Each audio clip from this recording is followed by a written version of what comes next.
That message was echoed by the South Korean president later in the evening before some 300 Korean residents and Korean Americans living in the New York, New Jersey area. His words of reassurance for these Koreans living away from motherland. He will take the United Nations stage to discuss fundamental and peaceful solutions to North Korea's nuclear problem together with global leaders. 평화와 안보, 인권, 민주주의, 개발과 가치, 유엔이 주관하는 가치들은 새 정부의 정책 방향과 대부분 일치합니다. 앞으로도 국제사회의 책임 있는 중견국가로서 더욱 우리 동포 여러분의 자랑이 되도록 하겠습니다. The new South Korean leader also did not forget to promote the upcoming Winter Olympics in South Korea in 5 months' time. 역설적이게도 마지막 남은 분단국가 대한민국에서 열리는 대규모 스포츠 행사가 언제나 국제적인 평화와 화합의 장이 되어왔습니다. 평창 동계올림픽 역시 평화와 통합의 올림픽이 될 것이라고 믿습니다. The next few days will be key for the South Korean leader as he seeks global support to rein in the bluntly defying North Korea, while at the same time promoting peaceful engagement by encouraging the isolated state to participate in the 2018 Winter Olympic Games in Pyeongchang, South Korea, dubbed Olympics for Peace and Unity by the president himself. 문건영, 아리랑 뉴스, 뉴욕. The 72nd United Nations General Assembly session begins in New York on Tuesday local time. Leaders from 193 member states gathered for the annual meeting. The event comes amid several ongoing international crises, including North Korea's continued nuclear provocations, as well as conflicts in Syria and the Middle East. These issues and more will be addressed by UN Chief Antonio Guterres. There's a lot of buzz on how U.S. President Donald Trump will address the assembly once he takes to the podium. The unpredictable leader has been highly critical of the global body, going as far as to even tweet strong words about the interior decor of the UN HQ. South Korean President Moon Jae-in will be delivering his keynote speech on Thursday. There may be a way to deal with North Korea militarily without putting South Korea at risk of a devastating counterattack. That's coming from the U.S. defense chief, who did not disclose further details. Jim Mattis did add redeploying nuclear weapons in Korea was discussed with his counterpart in the nation. Kim Yo-sun shares with us his remarks. U.S. Defense Secretary James Mattis has hinted at a possible military option on North Korea that would spare South Korea from grave risk. Mattis was speaking to reporters on Monday, but he refused to elaborate about the specific option, according to Reuters. He also explained that diplomacy and sanctions will prove effective in pressuring the regime. While Mattis confirmed that he did discuss the issue of redeploying tactical nuclear weapons on the Korean peninsula when he sat down with his South Korean counterpart last month, Reuters said he didn't make it clear whether the measure is currently under review. The Pentagon chief also said the U.S. did not shoot down the ballistic missile that North Korea fired over Japan last week, as the allies did not consider it a direct threat to their national security. Kim Yo-sun, Arirang News. Washington will be sending F-22 Raptors and F-35 stealth fighters to take part in the Seoul Air Show next month. According to a Defense Ministry official, the jets are being deployed to warn Pyongyang over its provocations, while also participating in the 5th Seoul International Aerospace and Defense Exhibition, or ADEX.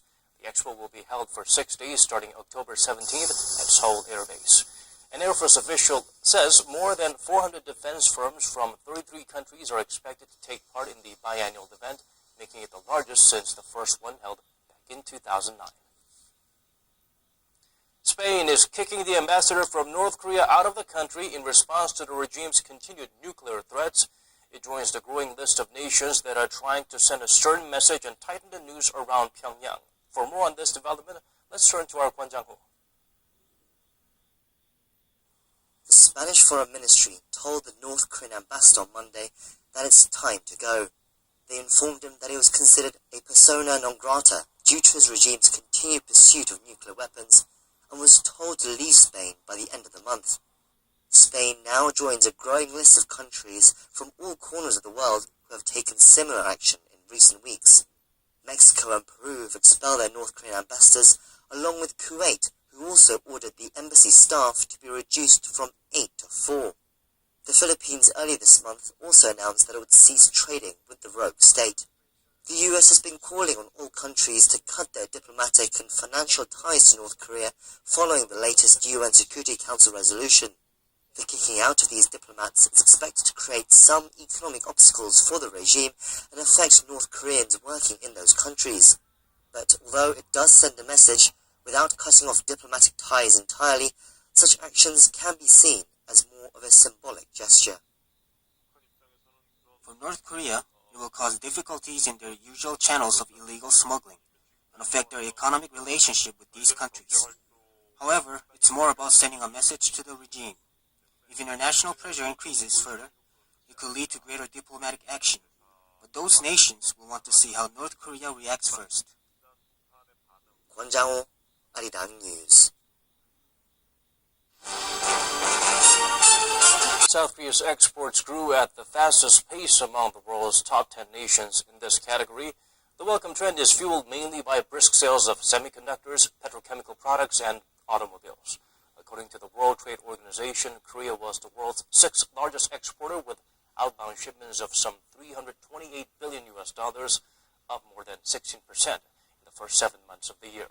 The leader of the pack, China, saw an 8.3% spike to record over $1.2 trillion. The combined exports of 70 major economies in the January to July period rose by almost 9% to over $9 trillion. Korean consumers may have to brace themselves for some price hikes in the months to come.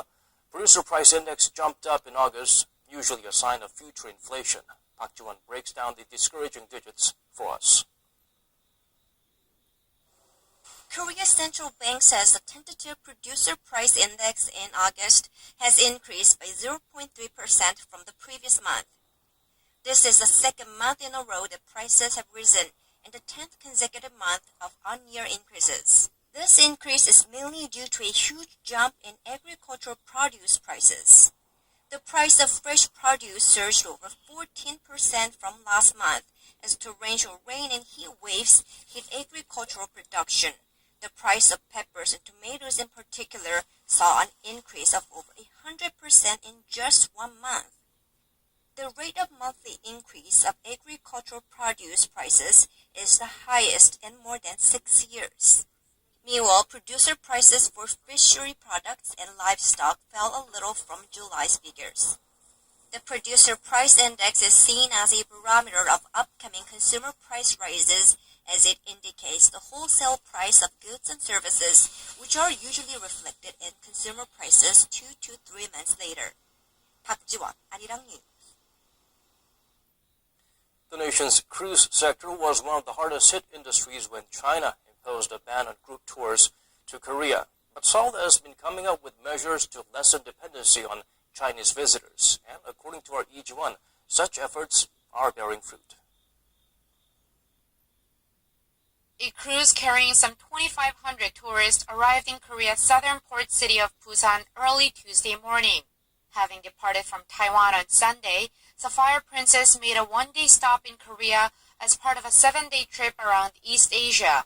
Unlike last year, when there was only one cruise coming from Taiwan, Tuesday's trip is the 4th time that a cruise from Taiwan has docked at the port city this year, carrying some 9,500 tourists to Busan. The majority of Korea's cruise tourists used to come from China, which accounted for over 90% of the nearly 2 million cruise tourists visiting Korea last year. But with Beijing banning group tours to Korea in March in retaliation for Seoul's deployment of the THAAD missile defense system, Korea's cruise industry has been hard hit, seeing a more than 90% on-year fall in cruise tourists in May and June. Since the ban, Korea's tourism industry, including Busan Port Authority, has been active in trying to diversify its tourists, and Taiwan is one promising market. Port authorities expect the number of Taiwanese cruise tourists to jump from 250,000 last year to well over 300,000 this year. With limited time to explore the city, many cruise tourists opt for a one-day tour to see Busan's famous sights. One of the stops on the tour is the Beef Square. Every year, the city hosts the world-renowned Busan International Film Festival, And in this area, tourists can enjoy the history of Korean films while tucking into some local street foods. From spicy rice cakes to Busan's famous sweet pancakes hotdog, there's plenty of Korean snacks to taste. And on the streets are handprints of famous movie directors and stars, as well as posters of some of the country's most well-known movies. This fish cake is very tasty. It's my first time I've been to Busan. The food is great and this place is really exciting. Port authorities say they are working on diverse tour packages that can attract more tourists from other countries next year. Our promotion activities focused mainly on Taiwan this year, but we will expand our marketing into other Southeast Asian countries such as Hong Kong, Indonesia, and Malaysia to share Korea's beautiful traditions. 이지원, 아리랑 뉴스, 부산. There's new evidence proving the Japanese government played an active role in the sexual enslavement of hundreds of thousands of Korean women during World War II. Professor Yuji Hosaka at Sejong University in Seoul revealed 5 translated documents showing Tokyo's government helped the military build brothels and forcibly rounded women and girls to serve there.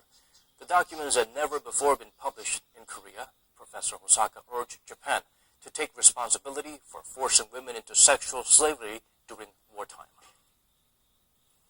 Elsewhere around the world, Aung San Suu Kyi says she is not turning a blind eye to the violence against Muslims in Myanmar, that her government is ready to start work on repatriating refugees who've fled Rakhine. The country's de facto leader is under extreme scrutiny, however, for her lack of action over what's been called a textbook example of ethnic cleansing. Lee Jung-yeon has the full story.